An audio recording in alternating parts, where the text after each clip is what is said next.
Voilà, vous êtes toujours avec nous donc sur le plateau d'Article 35, l'émission proposée par TV Bruit dans le cadre des universités d'été des mouvements donc sociaux et citoyens ici à Grenoble. J'ai avec moi donc Laura Auffrère qui est doctorante à Paris Nord, UP 13, et également membre du RIPES Europe. Bonjour Laura. Bonjour. Et à ses côtés donc Bruno Lasnier qui est coordinateur donc du mouvement économie solidaire, le MES pour la France. Vous avez donc ce matin animé un atelier qui s'intitulait Économie et droits humains pour donc planter un petit peu le décor.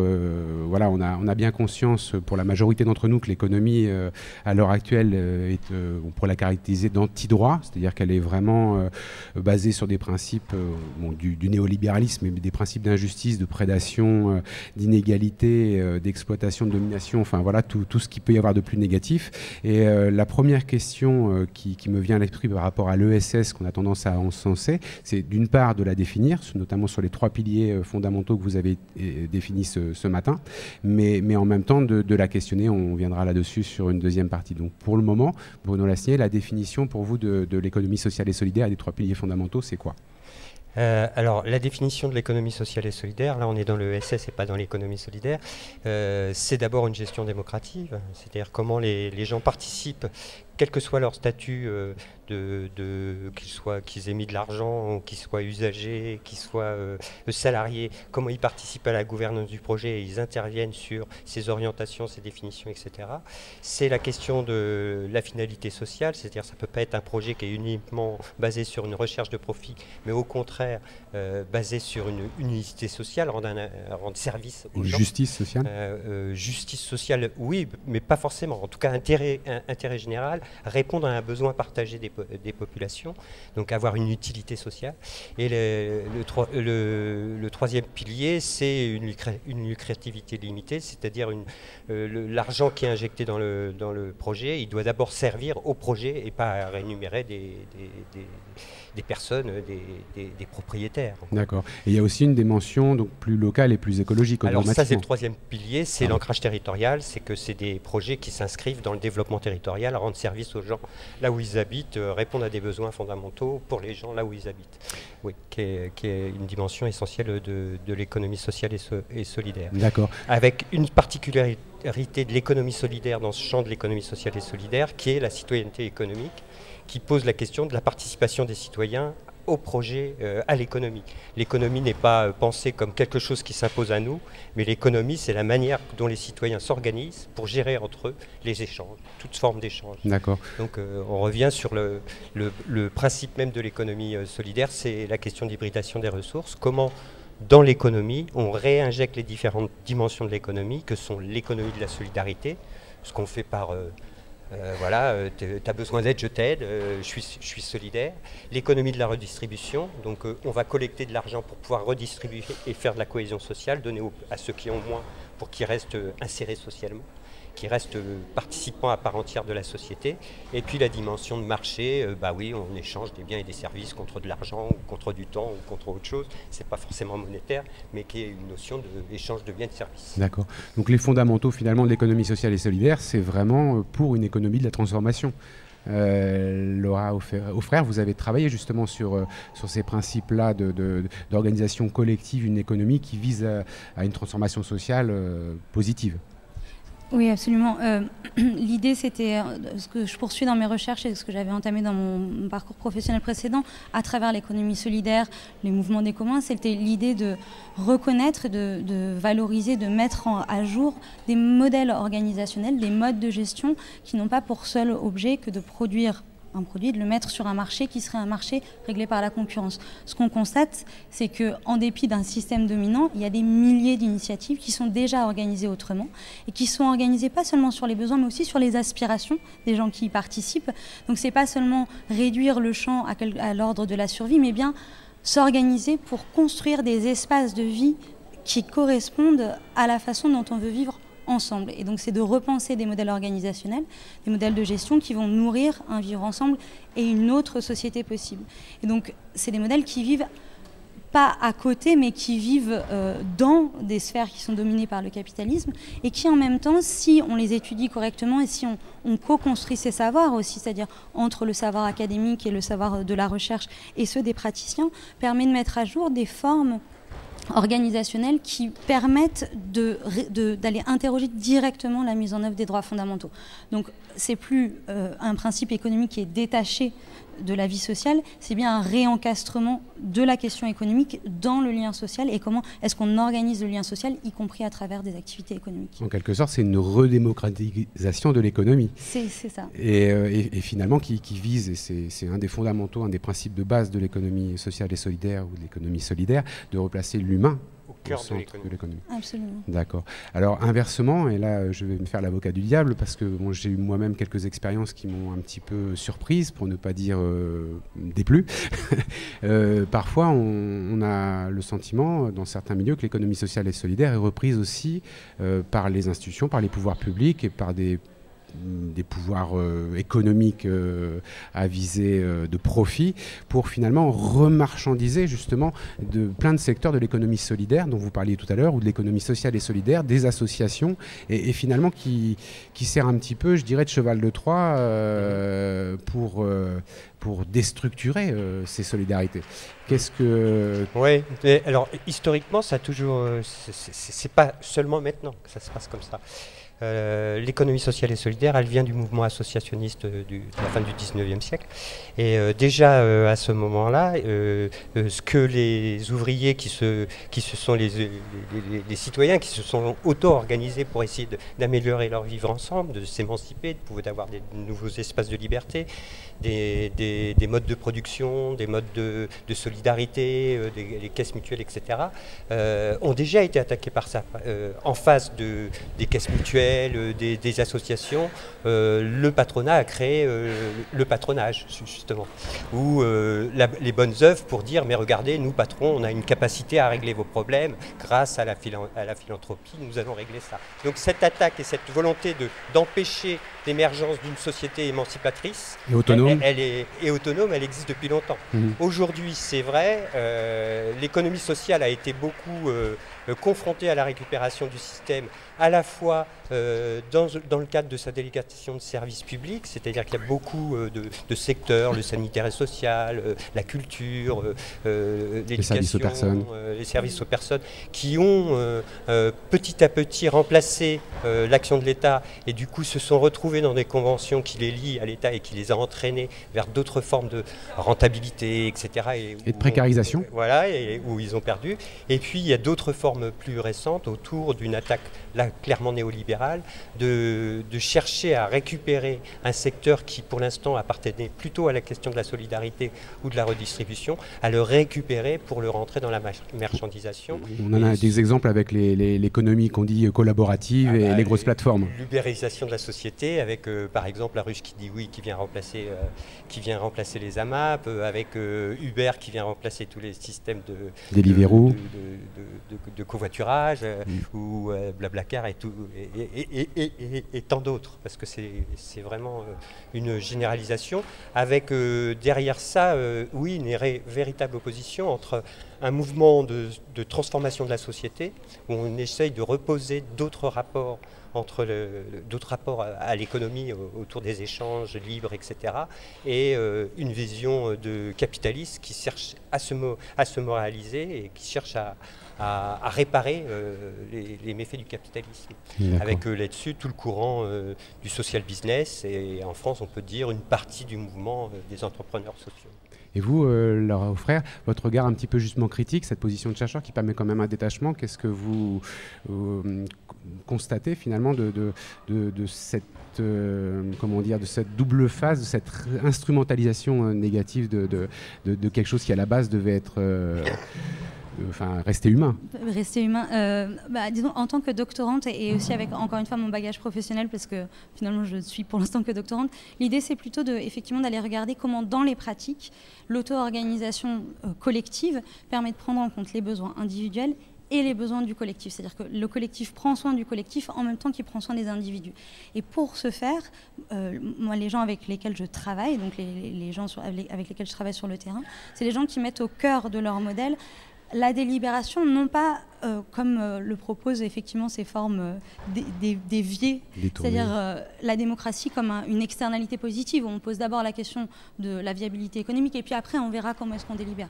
Le point, c'est qu'ils le font pour être ensemble, pour vivre ensemble, et à partir de ce désir-là, ils créent des modèles qui sont adaptés. Si bien que ça leur donne aussi, c'est quand même la touche d'espoir, une très grande capacité de résilience, où ils sont en capacité d'aller chercher une très grande diversité de ressources, et en particulier de faire de la force de délibération, de la démocratie en tant que telle, la ressource première du collectif. C'est-à-dire qu'en cas de difficulté économique, le premier réflexe, c'est finalement de rediscuter ensemble de l'horizon qu'on souhaite se donner.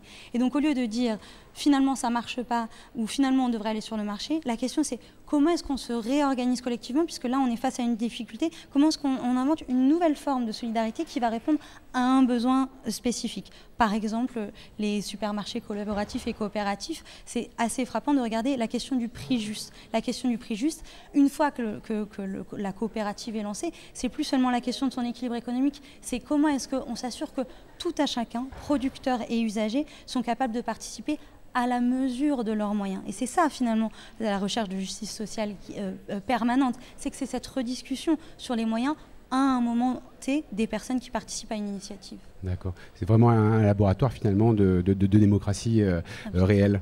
Il y avait un sujet, on l'a évoqué juste avant de démarrer, moi qui me tient à cœur et qui m'inquiète, puisque de mon point de vue c'est un futur scandale à venir, c'est cette histoire de social impact bonds. Voilà, ça nous vient bien évidemment du monde anglo-saxon comme le nom l'indique.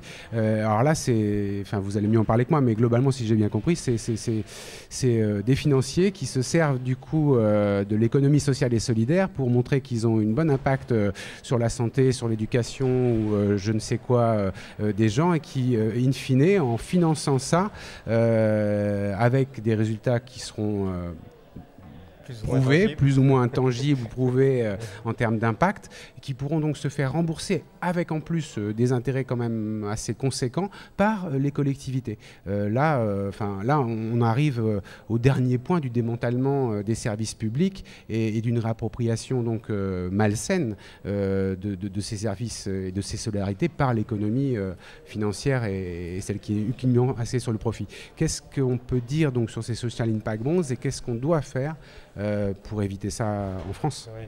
Alors, ce qu'on doit faire pour éviter ça, on va déjà expliquer ce que c'est. Les social impact bonds, en français les fonds d'investissement à impact social, c'est la possibilité pour des investisseurs financiers de trouver de nouveaux marchés. Jusqu'à présent, ils sont beaucoup investis sur la question de la production de produits, sur le commerce, etc. Mais il y avait des secteurs qui n'étaient pas encore, qui ne touchaient pas encore tout ce qui relevait de la solidarité et de la redistribution, donc la santé, l'éducation, etc. Donc ils ont cherché des manières de voir, puisqu'il y a un intérêt des populations de plus en plus grandes à ce qu'on développe de nouveaux services, à ce qu'on prenne mieux en charge la vieillesse, le handicap, l'éducation, etc. Et que ces marchés s'ouvrent de plus en plus à des logiques, ces domaines s'ouvrent de plus en plus à des logiques de marché. De profitabilité. L'idée, c'était de dire, nous, on va le soutenir, ça va montrer qu'on est socialement responsable. Donc ça nous inscrit dans tout le mouvement du capitalisme d'intérêt général, capitalisme responsable. Vous voyez, on prend en compte la pauvreté, on prend en compte le discours social du capitalisme. Social, voilà.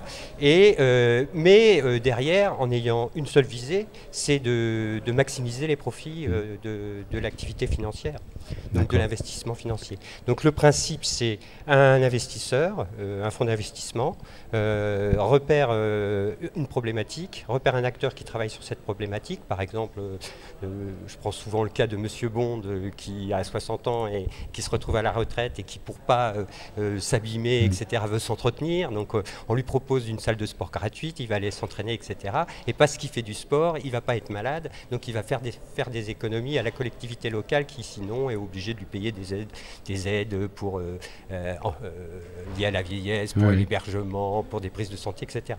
Et donc cette activité sportive est développée par l'opérateur. Dans le cadre du développement de cette activité, on va mettre des objectifs de résultats. Et au bout de 4 ans, quand l'activité est développée et que les résultats sont mesurés, si l'activité a réussi, c'est la collectivité locale, c'est le public, qui va rembourser l'emprunt à l'investisseur avec des intérêts. De plus de 10%. Donc, de plus de 10%. Ouais, en général. Dans le cas, en tout cas en anglo-saxon, c'est très élevé, hein, c'est 10-12%. En France, ça s'est développé depuis maintenant 2 ans. Il y a quelques quelques projets d'investissement à impact social qui ont déjà été réalisés. Et le secrétaire d'État à l'économie sociale et solidaire s'est engagé à ce que les taux d'intérêt soient plus faibles. Pour ça, il a déjà cherché à mixer les investisseurs entre des investisseurs publics, type caisse de dépôt et consignation, et des financeurs privés. Là, c'est une gabegie totale quand même. Alors, ça pose plusieurs problèmes. Un, ça pose un problème de démocratie interne, puisque une association, par définition, elle est gérée par un conseil d'administration, une assemblée générale qui est ses membres. Là, tout d'un coup, un opérateur extérieur, l'investisseur, avec un opérateur privé, qui est l'évaluateur, vont imposer à cette association des objectifs en termes quantitatifs.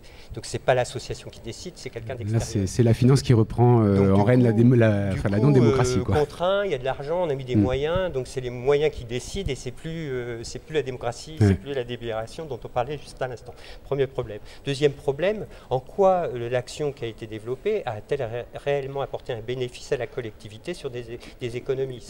Et est-ce que ça va tenir sur le long terme? La mesure d'impact social, c'est extrêmement compliqué, on ne sait pas très bien le faire, il y a beaucoup d'effets induits. Est-ce que faire du sport ça suffit ou est-ce qu'il faut faire d'autres choses? Est-ce que ça a marché sur un tel mais ça marche pas sur eux? Donc comment on mesure ça réellement? Et est-ce qu'il ne va pas y avoir des...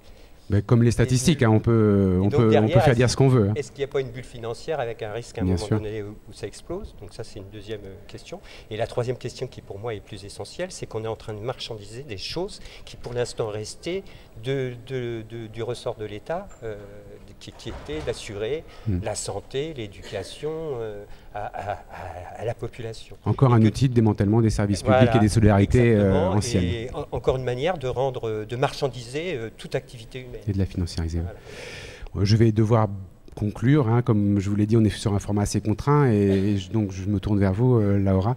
Les perspectives du coup pour éviter ce genre de mensonges, de gabegie, enfin de retournement et de détournement, qu'est-ce qu'on peut avoir justement comme objectif pour éviter ça, quoi? J'aimerais bien voir la solution. Je ne suis pas sûre de pouvoir répondre à cette question de manière close, mais il me semble, ce que vient de décrire Bruno, d'un remplacement du lien par le bien ou par le bien et le service, parce qu'on est dans une société de biens et de services, c'est assez frappant parce que c'est vraiment le remplacement à la fois d'un vocabulaire ou la récupération d'un vocabulaire, et puis c'est la récupération de modes d'auto-organisation qui finalement recouvre complètement la partie démocratique. Et il me semble que des universités comme celle-ci, mais aussi tous les espaces dans lesquels les initiatives de terrain peuvent se mettre à discuter ensemble, non pas pour trouver cette fameuse phrase des bonnes pratiques, où il y aurait une bonne pratique et puis elle serait, comme on dit si bien, mise à l'échelle de toutes les initiatives, mais bien de respecter la diversité des modes d'organisation. C'est ça, et ça on le sait, qui fait la résilience de l'économie solidaire, des liens, parce que c'est les liens qui sont au cœur des échanges économiques et des échanges humains. Donc, ça, c'est quelque chose qui ne s'arrête pas parce que ça va avec l'humanité. Il me semble que finalement l'effort là à venir, ça va être de réouvrir toutes ces conversations et de ne pas prendre nécessairement pour acquis des modèles en rentrant, y compris d'ailleurs pour l'économie sociale et solidaire, par la question des statuts. Les statuts sont importants et jouent un rôle fondamental, mais finalement c'est bien l'objet dont va se saisir une communauté de personnes agissantes qui va faire la communauté. La façon dont on identifie une ressource, est-ce que c'est une ressource ou pas une ressource? Il y a des ressources négatives. La question du nucléaire est beaucoup posée ici, donc il y a ces enjeux-là, mais surtout, comment est-ce qu'on veut faire communauté? Et ça, tant que la question reste ouverte, il me semble qu'il y a cet espoir. La deuxième chose, il me semble, qui est importante, c'est que ces discours-là doivent pouvoir être vraiment rendus audibles. Et il y a ici une grande conversation ouverte sur l'indépendance des médias. Il me semble que ça, c'est aussi quelque chose, si on arrive de nouveau à réouvrir des espaces médiatiques dans lesquels on peut vraiment discuter et de l'actualité et de ce qui se fait sur nos territoires, l'horizon sera peut-être un peu plus réouvert. Merci beaucoup à vous en tout cas. Merci. Et bonne université d'été. Merci à vous. Au revoir.